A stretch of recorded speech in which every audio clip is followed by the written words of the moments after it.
Hello and welcome to SPMIS Academy. Today we'll analyze important newspaper articles of 19 September 2022. Please note you can download the PDF version of today's newspaper analysis by clicking the link given in the comment section. You can also join our WhatsApp group through the link given in the description section for more study materials. This is the list of the topics that we will be covering from today's newspaper.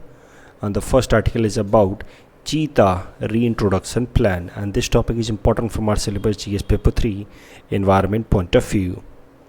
सबसे पहले current news देखते हैं। तो देखिए, हमारे देश में चीता एक्सटिंक्ट हो गए थे 1952 में ही।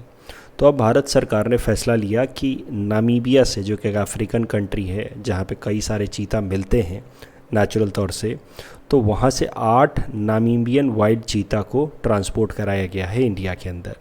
इसमें से 5 फीमेल हैं, 3 मेल हैं, और इन 8 वाइल्ड नामीबियन चीतास को हमारे देश के मध्य प्रदेश के कूनो नेशनल पार्क में रिलीज़ किया गया है। चीता की अगर बात की जाए तो चीता is known for its speed, ये तो आप सब भी जानते होंगे। चीता की जो मैक्सिमम रिकॉर्डेड स्पीड अभी तक देखी गई है वो है 114 किलोमीटर पर आवर, लेकिन ऑन एन एवरेज हर एक चीता 80 to 100 किलोमीटर पर आवर तो दौड़ता ही है when they are pursuing their prey. तो 80 to 100 kilometre per hour is a normal speed for cheetahs, but maximum recorded speed has been 114 kilometre per hour. ज़्यादातर दुनिया के जो चीता हैं वाइल्ड तौर पे अभी बस अफ्रीका में हैं। पहले वो एशिया में भी मिला करते थे, लेकिन एशियन चीतास की संख्या लगभग ख़त्म हो गई है। ये चीतास को रीइंट्रोड्यूस किया गया है इंडिया में। 8 चीतास लाए गए हैं नामीबिया से। तो इसी कॉन्टेक्स्ट में फिर ministry of environment and broadcasting of government of India ने काफ़ी इंटरेस्टिंग वीडियो रिलीज़ किया है। इसको एक बार देख लेते हैं।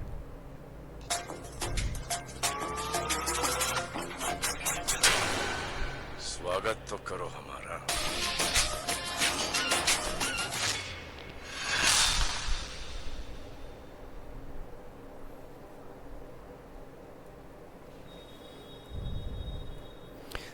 तो जैसा कि मैंने आपको बताया कि चीतास को रीइंट्रोड्यूस किया गया है, 8 अफ्रीकन चीतास को लाया गया हमारे देश में। इनको 1952 में इंडिया से एक्सटिंक्ट डिक्लेयर कर दिया गया था।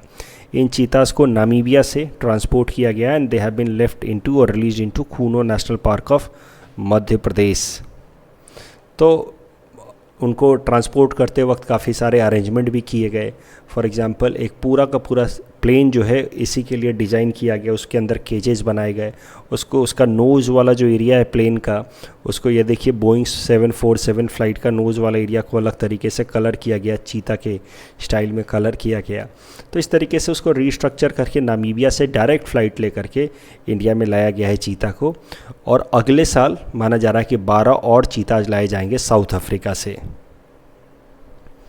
तो अगर इंडिया के अंदर चीतास की बात की जाए तो मैंने पहले भी आपको बताया है, they were declared extinct by government of India in 1952।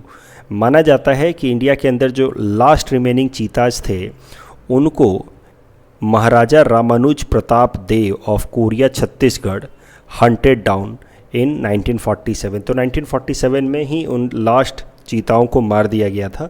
वो बात अलग है कि भारत सरकार ने ऑफिशियली 1952 में जाकर के एक्सेप्ट किया कि चीताज आर एक्सटिंक्ट फ्रॉम इंडिया। अगर बात की जाए तो चीताज की मेनली 2 सब स्पीसीज़ होती हैं, अफ्रीकन चीताज एंड एशियन चीताज। आज के टाइम में अगर देखा जाए तो ज़्यादातर दुनिया में बस अफ्रीकन चीता ही बचे हैं। एशियन चीताज लगभग ना के बराबर हैं। तो यू सी अफ्रीकन चीताज का IUCN स्टेटस है वल्नरेबल। तो IUCN के रेड डेटा बुक में वल्नरेबल है, मतलब ठीक ठाक सी संख्या है उनकी। साइट्स जो हमारे देश का कानून है इंडेंजर्ड स्पीसीज़ को प्रोटेक्ट करने के लिए, उसमें अपेंडिक्स 1 दिया गया है, मतलब हाईएस्ट लेवल ऑफ प्रोटेक्शन दिया गया है। लेकिन अगर अफ्रीकन चीता की बात की जाए तो 6,500 से लेकर के 7,000 तक की उनकी संख्या है। नामीबिया में अच्छी खासी संख्या है जहाँ से फिर उनको इंडिया लाया गया है। वहीं बात की जाए एशियन चीतास की जो इंडिया में मिला करते थे, तो अब वो क्रिटिकली इंडेंजर्ड हैं, मतलब हाईएस्ट लेवल ऑफ थ्रेट है उनके ऊपर। इंडिया से तो पूरी तरह से एक्सटिंक्ट हो गए हैं, लेकिन अभी थोड़े बहुत वो बचे हैं ईरान के अंदर। 40 to 50 cheetahs are left in Iran. Asiatic cheetahs की अगर बात की जाए तो एशियाटिक चीताज की अगर बात की जाए तो उसका जो ओवरऑल आप देखिए आउटलुक था वो अफ्रीकन चीता से थोड़ा अलग है। For example, Asian cheetahs were smaller in size and slightly more yellow in color or paler in color. You see, African cheetahs are dark, while Asian cheetahs are more yellowish or paler in color.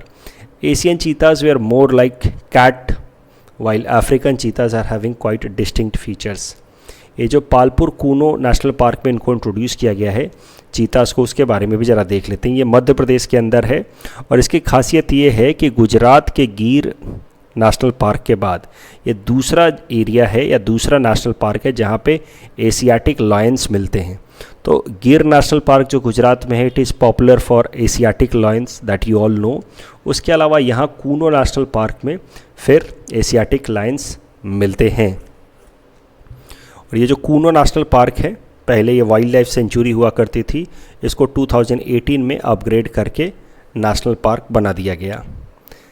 इस topic के basis पे ये prelims practice question हमने आपको दे रखा है. Please attempt this question and you can submit the answer in the comment section. The next article is about East Asia summit and this topic is important from our syllabus GS paper 2 international organisations point of view. So East Asia summit के बारे में पहले देख लेते हैं, फिर current news देखेंगे. ये एक इंटरनेशनल फोरम है जिसको 2005 में बनाया गया. इसमें टोटल 18 कंट्रीज़ मेंबर हैं, खासकर एशिया पैसिफिक रीजन के सारे कंट्रीज़ इसमें मेंबर हैं, आप देख सकते हैं.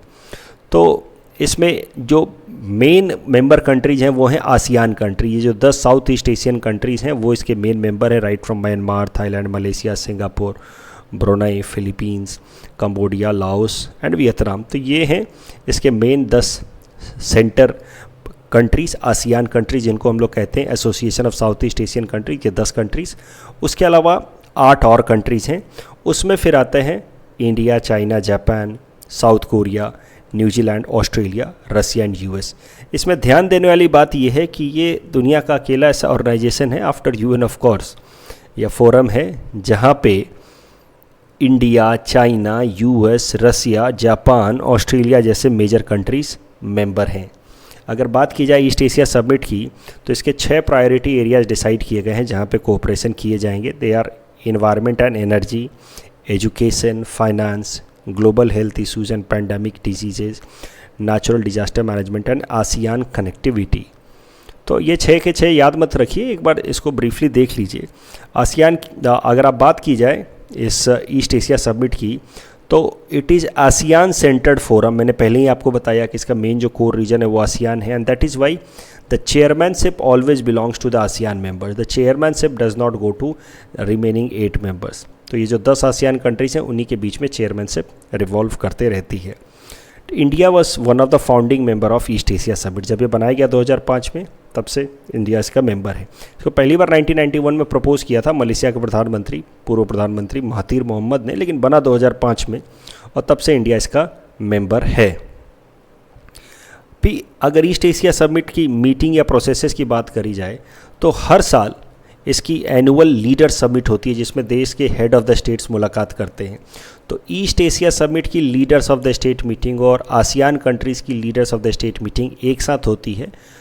अक्टूबर या नवंबर महीने में होती है हर साल, यानी कि 4th quarter of every calendar year होती है. तो आप उम्मीद कर सकते हैं कि अक्टूबर या नवंबर में हेड ऑफ़ द स्टेट्स की मीटिंग होगी जिसको लीडर समिट कहा जाएगा, जिसमें हमारे प्रधानमंत्री नरेंद्र मोदी जी पार्टिसिपेट करेंगे.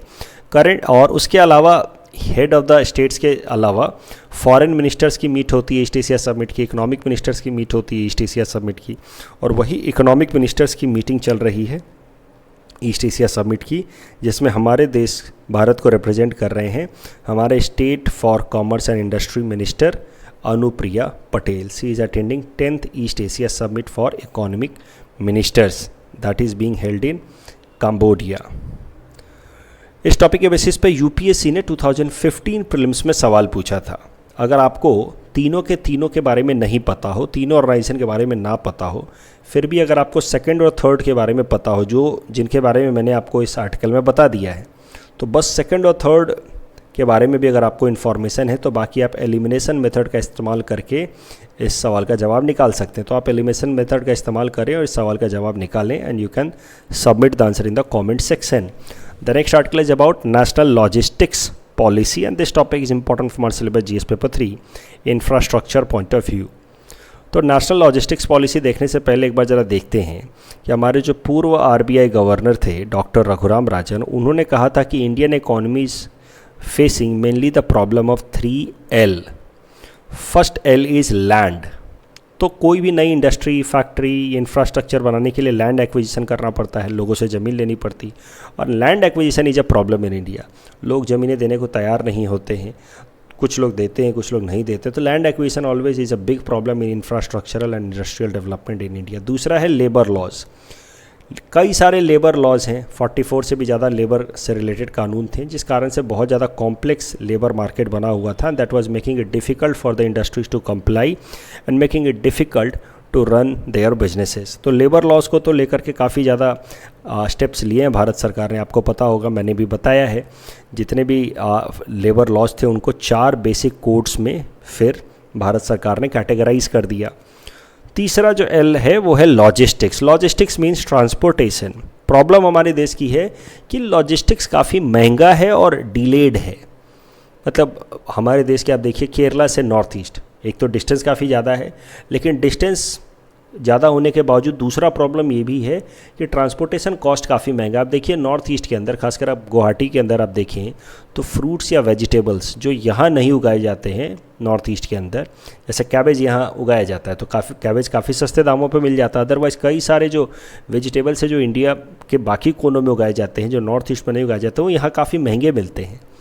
रीज़न इज़ कि logistics is delayed as well as costly. तो उनको यहाँ तक लाने में ही, ट्रांसपोर्ट करने में ही काफ़ी ज़्यादा खर्चा हो जाता है। तो logistics is a problem and current article is related to the logistics only. Bharat सरकार ने एक नई इनिशिएटिव ली है जिसका नाम है नेशनल लॉजिस्टिक्स पॉलिसी, जिसका मेन पर्पस होगा कि हमारे देश के अंदर लॉजिस्टिक्स को ज़्यादा स्मूथ बनाएं, उसका ओवरऑल कॉस्ट कम करें, टाइम लैग को कम करें।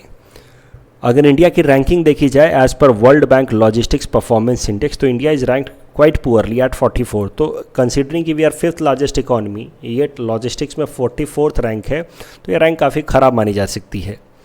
अगर देखा जाए कुछ डेटा तो पता चलेगा आपको कि लॉजिस्टिक्स में हमारा, अगर बात किया जाए तो बाकी दुनिया के तुलना में लगभग जैसे डेवलप्ड इकोनॉमीज़ की तुलना में हमारे देश का लॉजिस्टिक कॉस्ट 13 से 14% तक ज़्यादा होता है। So that is one big negative as far as logistics in our country is concern. ये जो नेशनल लॉजिस्टिक्स पॉलिसी लाया गया है, इसके मेनली 4 कंपोनेंट है। मुझे लगता है मेंस में सीधा आ सकता है लॉजिस्टिक्स, कुछ स्टेटमेंट बेच दे देगा लॉजिस्टिक्स इज एन इशू, और उस कॉन्टेक्स्ट में फिर आपको हो सकता है सीधा वो नेशनल लॉजिस्टिक पॉलिसी लिख करके भी ना दे, फिर logistics is an issue and that makes economy inefficient, ऐसा कुछ लिख करके देगा। उसमें आपको नेशनल लॉजिस्टिक्स पॉलिसी मेंशन करना होगा और इसके 4 जो मेन कंपोनेंट हैं उनको भी मेंशन करना होगा। तो नेशनल लॉजिस्टिक्स पॉलिसी के जो 4 मेन कंपोनेंट हैं उनको एक एक करके देखते। इंटीग्रेटेड डिजिटल सिस्टम, तो जो अलग अलग सिस्टम्स हैं ट्रांसपोर्ट या लॉजिस्टिक्स को लेकर के, जैसे road, railway, customs, aviation, foreign trade, commerce, इन सारे सेक्टर्स के जो डिजिटल प्लेटफॉर्म्स हैं उनको इंटीग्रेट किया जाएगा with help of this integrated digital system, which is first part of national logistics policy.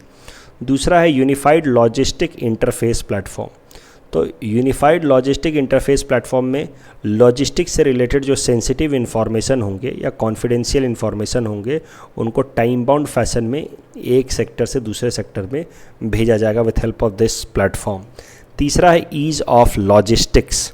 तो ease of logistics will simply help in simplifying the rules with respect to logistics. जैसे कि एक state से दूसरे state में सामान लेकर के जाना है तो उसके लिए कुछ रूल्स फॉलो करने होते हैं, कुछ पेपर्स बनवाने होते हैं, तो ये सारे पेपर्स, रूल्स, रेगुलेशंस को सिंप्लीफाई करेगा ये तीसरा प्लेटफॉर्म जिसका नाम है ईज़ ऑफ लॉजिस्टिक। और चौथा है सिस्टम इम्प्रूवमेंट ग्रुप। तो सिस्टम इम्प्रूवमेंट ग्रुप का मेन काम होगा कि जितने भी लॉजिस्टिक रिलेटेड प्रोजेक्ट्स हैं उनको रेगुलरली ऑब्जर्व करे और जितने भी क्लियरेंसेज हैं उनको टाइम बाउंड फैशन में दिलवाए और कोई भी ऑब्स्टेकल्स को क्रिएट ना होने दे। उसके अलावा फोकस ऑन स्किलिंग रहेगा, ई हैंडबुक डेवलप किया जाएगा, ये सब तो है ही है, लेकिन इसके 4 मेन कंपोनेंट उनको याद कर लीजिएगा नेशनल लॉजिस्टिक्स पॉलिसी के। The next article is about World Ozone Day and this topic is important from our syllabus GS paper 3 environment point of view. तो देखिए, सबसे पहले समझते हैं ओजोन लेयर के बारे में, फिर करंट कॉन्टेक्स्ट पे आएंगे। तो हमारा एटमॉस्फेयर अगर आप देखें तो उसमें अलग अलग लेयर्स हैं, आपने बेसिक ज्योग्राफी में ज़रूर पढ़ रखा होगा, अर्थ से जो बिल्कुल इमीडिएट लेयर है, अर्थ से जो कांटेक्ट में जो इमीडिएट लेयर है वो है ट्रोपोस्फेयर, जिसकी एवरेज विड्थ है 12 किलोमीटर के आसपास। जितना भी वेदर से रिलेटेड फिनोमेना है, रेनफॉल हो गया या फिर स्टॉर्म हो गया, विंड्स पैटर्न हो गए, ये सब कुछ ट्रोपोस्फेयर में ही होता है, इसके ऊपर नहीं होता। फिर ट्रोपोपॉज होता है, फिर स्ट्रैटोस्फियर, और ट्रोपोस्फियर और स्ट्रैटोस्फियर के बीच में आप देखिए तो एक ओजोन लेयर है लगभग 20 से 30 किलोमीटर वाइड। फिर स्ट्रैटोस्फियर में कैसा होता है, as I said it has an ozone layer, और ओजोन लेयर की खासियत क्या होती है, सन से आने वाली जो अल्ट्रा वायलेट रेडिएशंस होते हैं उसको वो ब्लॉक करता है। तो सन से आने वाली अल्ट्रा वायलेट रेडिएशंस को ब्लॉक करता है, जिससे वो हमें एक तरीके का स्क्रीन प्रोटेक्शन का काम करता है अल्ट्रा वायलेट रेडिएशंस के अगेंस्ट। फिर है मेसोस्फेयर। मेसोस्फेयर की हाइट लगभग 80 किलोमीटर तक है, and they protect from meteor. जो भी मेटियोर्स हमारे अर्थ की तरफ आते हैं वो यहाँ पे फ्रिक्शन के कारण बर्न हो जाते हैं, and most of the meteors are prevented from hitting the earth surface. फिर है थर्मोस्फेयर। थर्मोस्फेयर की हाइट लगभग 80 टू लगभग 700 किलोमीटर। धीरे धीरे एटमॉस्फेयर काफ़ी ज़्यादा उसकी डेंसिटी कम होने लगती है, रेयर होने लगता है। थर्मोस्फेयर में कई सारे फिनोमिनाज होते हैं, जैसे ऑरोराज यहाँ क्रिएट होते हैं। सैटेलाइट्स इसी थर्मोस्फेयर में जनरली लॉन्च किए जाते हैं। रेडियो कम्युनिकेशन के लिए थर्मोस्फेयर यूज़ किया जाता है। रेडियो वेव्स भेजे जाते हैं अर्थ से, तो थर्मोस्फेयर से फिर रिफ्लेक्ट होकर के अर्थ सरफेस पे आते हैं। रेडियो कम्युनिकेशन के लिए इसका इस्तेमाल किया जाता है। और फिर थर्मोस्फेयर के ऊपर होता है एक्सोस्फेयर, जहाँ पे धीरे धीरे हमारा एटमॉस्फेयर ख़त्म होने लगता है। अब जैसा कि हम बात कर रहे हैं इस ओजोन लेयर की, अच्छा एक और इम्पॉर्टेंट लाइन देख लीजिए। हमारे अर्थ से सरफेस से लगभग 100 किलोमीटर के डिस्टेंस पे एक लाइन है, कर्मन लाइन। इस कर्मन लाइन ऑफ कोर्स ये भी एक वर्चुअल लाइन ही है, तो फिक्टिशियस लाइन है जो हमने इमेजिन किया हुआ है कि 100 किलोमीटर की जो डिस्टेंस है उसके ऊपर का जो जोन है उसको हम लोग आउटर स्पेस कहते हैं, और इसी के अंतर्गत आउटर स्पेस ट्रीटी साइन की गई है 1967 में। तो एक कर्मन लाइन याद रखिएगा, 100 किलोमीटर की distance from the earth surface. अभी ओजोन लेयर की बात करते हैं, तो जैसा कि आपने देखा कि लगभग 10 से 15 किलोमीटर वाइड ओजोन लेयर है, और जिसका मेन काम होता है सन से आने वाली जो अल्ट्रा वायलेट रेडिएशन से उससे हमें प्रोटेक्ट करता है। तो अगर ओजोन लेयर के थिकनेस की बात की जाए तो ओजोन लेयर की थिकनेस मेजर की जाती है इन ए स्पेशल यूनिट जिसका नाम है डॉब्सन यूनिट। तो डॉब्सन यूनिट ऐसे डिफाइन होता है, 300 Dobson unit is equal to 3 millimetre, मतलब 1 Dobson unit is equal to 0.01 millimetre. तो ओजोन लेयर इज मेजर्ड या उसकी thickness is measured in Dobson unit, and 1 Dobson unit is equal to 0.01 millimetre. How ozone layer is formed, ozone आखिर बनता कैसे है?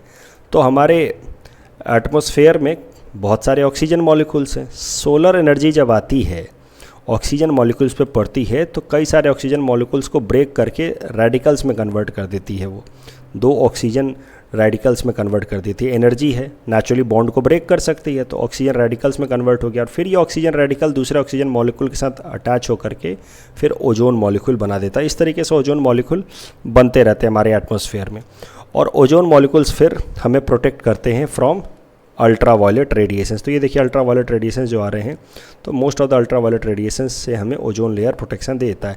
Ultraviolet radiation C type से तो protection देता है, बी वाले भी कुछ हद तक वो प्रोटेक्ट कर लेता है। अल्ट्रा वायलेट ए रेडिएशंस वो पूरी तरह से हमारे एटमॉस्फेयर के अंदर आ जाता है, क्योंकि वो ज़्यादा उसकी इंटेंसिटी होती है। अभी ओजोन लेयर के बारे में समझ लिया हमने, तो ओजोन होल्स के बारे में समझते हैं। दुनिया के कई सारे जगहों पे, खासकर अंटार्कटिका रीजन में ओजोन लेयर में एक तरीके का होल क्रिएट हो गया है। होल इन द सेंस कि वहाँ से फिर अल्ट्रा वायलेट रेडिएशंस आराम से अर्थ एटमॉस्फेयर के अंदर आ सकते हैं, हमारे अर्थ सरफेस पे आ सकते हैं। And this is how it is dangerous for us, because directly ultraviolet radiation से अगर एक्सपोजर ज़्यादा हो तो फिर that can be carcinogenic as well, मतलब उससे कैंसर भी हो सकता है। अल्ट्रा वायलेट ए रेडिएशंस तो आ ही रहे हैं, कम से कम बी और सी को तो ब्लॉक कर रहा था ओजोन लेयर। अब ओजोन होल होने के कारण बी और सी का भी हमारे अर्थ एटमॉस्फेयर में एंट्री बढ़ जाएगा, ओवरऑल एक्सपोजर बढ़ जाएगा, जिससे कई तरह के कैंसर, स्किन कैंसर वगैरह होने के और चांसेस बढ़ जाएंगे। नेचुरल वेजिटेशन को भी निगेटिव इम्पैक्ट पहुंच सकता है बिकॉज ऑफ ओजोन होल्स। तो आखिर ओजोन लेयर डिक्लाइन या डिक्रीज हो क्यों रहा है, क्यों ओजोन होल्स क्रिएट हो रहे हैं? देखिए अंटार्कटिका के ऊपर धीरे धीरे यहाँ पे ओजोन होल्स बनते जा रहे हैं। देखिए पहले पूरा ओजोन लेयर था, धीरे धीरे यहाँ पे होल्स बनते जा रहे हैं। तो आखिर ओजोन लेयर आखिर डिक्रीज़ क्यों हो रहा है? तो उसके पीछे कारण है, हम ह्यूमंस कई सारा ओजोन डिप्लीटिंग सब्सटेंसेस का इस्तेमाल करते हैं, जैसे CFC, क्लोरोफ्लोरोकार्बन या हाइड्रोक्लोरोफ्लोरोकार्बन, इनका हम इस्तेमाल करते हैं। These are ozone depleting substances. ये फिर एटमॉस्फेरिक सर्कुलेशन विंड्स की मदद से ये ऊपर ओजोन लेयर तक पहुंचते हैं। देखिए यहाँ पे एटमॉस्फेरिक सर्कुलेशन होता रहता है, जैसा कि मैंने आपको बताया ट्रोपोस्फेयर में एटमॉस्फेरिक सर्कुलेशन होता रहता है। तो एटमॉस्फेरिक सर्कुलेशन की मदद से ये जो ओजोन डिप्लीटिंग सब्सटेंसेज हम अर्थ सरफेस पे इस्तेमाल करते हैं फॉर रेफ्रिजरेशन पर्पस, या AC में हम इस्तेमाल करते हैं CFC या HCFC का, तो ये एटमॉस्फेरिक सर्कुलेशन विंड्स की मदद से ये पहुंच जाते हैं ओजोन लेयर्स तक, और फिर ओजोन लेयर को जाकर के वो धीरे धीरे डिप्लीट करने लगते हैं। That is why they are known as ozone depleting substances like CFC and HCFC, and as I said they are used for refrigeration and air conditioner। तो ओजोन डिप्लीटिंग सब्सटेंसेस को फर्दर उनको reduce करने के लिए कि ozone depleting substances का कम से कम इस्तेमाल हो ताकि ओजोन होल को धीरे से रिकवर किया जा सके, उसके लिए फिर एक प्रोटोकॉल साइन किया गया जिसका नाम है मॉन्ट्रियल प्रोटोकॉल। दुनिया के देशों ने मिल करके मॉन्ट्रियल प्रोटोकॉल साइन किया 1987 में, जिसका मेन पर्पस था ओजोन डिप्लीटिंग सब्सटेंसेस का यूज को एलिमिनेट किया जाए। तो आप देखिए होल्स पहले ज़्यादा थे, ये रेड कलर से जो आप देख रहे हैं ये this is representing hole in ozone layer. तो पहले होल्स ज़्यादा थे। मॉन्ट्रियल प्रोटोकॉल लाया गया 1987 में। धीरे धीरे मॉन्ट्रियल प्रोटोकॉल का सक्सेस का नतीजा है कि जो होल्स थे वो कुछ हद तक भर गए और ओजोन लेयर रिकवर कर गया।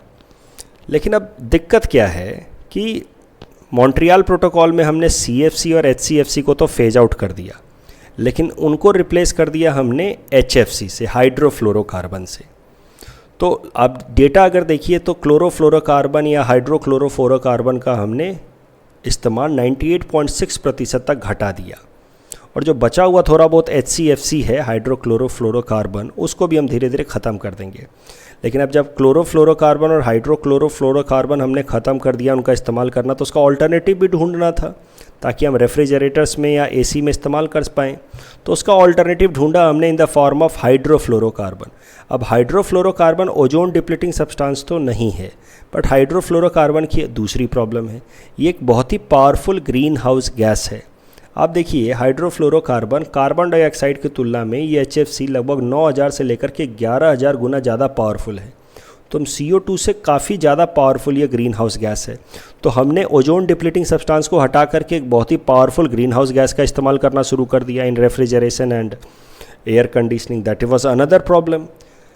और इसी कारण से फिर मॉन्ट्रियल प्रोटोकॉल में एक अमेंडमेंट लाया गया जिसका नाम है किगाली अमेंडमेंट। ये अमेंडमेंट 2016 में लाया गया, जिसमें फोकस किया गया कि अब HFC हाइड्रोफ्लोरोकार्बन का भी इस्तेमाल को धीरे धीरे कम किया जाएगा और फेज आउट किया जाएगा। तो मज़े की बात ये है कि HFC is not an ozone depleting substance, yet HFC का फेज आउट की बात की गई है इन Montreal protocol and which has been introduced under Kigali Amendment, and Montreal Protocol is essentially about ozone depletion, यानी कि ओजोन डिप्लीशन के लिए मॉन्ट्रियल प्रोटोकॉल है और उसमें बात की गई है HFC को इस्तेमाल को कम करने की, which is itself not an ozone depleting substance but a green house gas.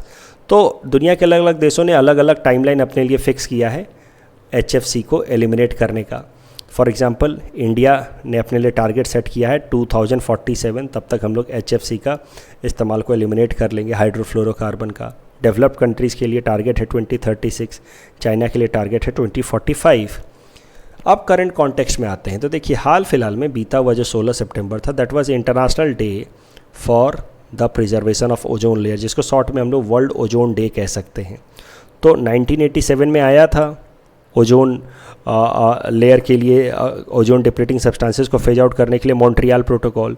इसी दिन लाया गया था मॉन्ट्रियल प्रोटोकॉल 16 सितंबर को, और इसी कारण से 16 सितंबर को हम लोग वर्ल्ड ओजोन डे की तरह सेलिब्रेट करते हैं। और 1987 के बाद अब इस साल 35 साल हो गए हैं मॉन्ट्रियल प्रोटोकॉल के, और इसी कारण से वर्ल्ड ओजोन डे 2020 का थीम है मॉन्ट्रियल प्रोटोकॉल एट 35, वो 35 साल का हो गया है। इस टॉपिक के बेसिस पे ये प्रीलिम्स प्रैक्टिस क्वेश्चन हमने आपको दे रखा है। Please attempt this question and you can submit the answer in the comment section. कल जो हमने आपको प्रैक्टिस क्वेश्चन दिया था उसका आंसर देख लेते. The main aim of SCO is to resolve border issues, counter terrorism, economic cooperation, so all of the above. And Financial Stability and Development Council is not organ of Niti Aayog. It comes under Ministry of Finance. So first statement is wrong while remaining two are correct. So the correct answer is C. That's all from our side for today. Thanks for watching.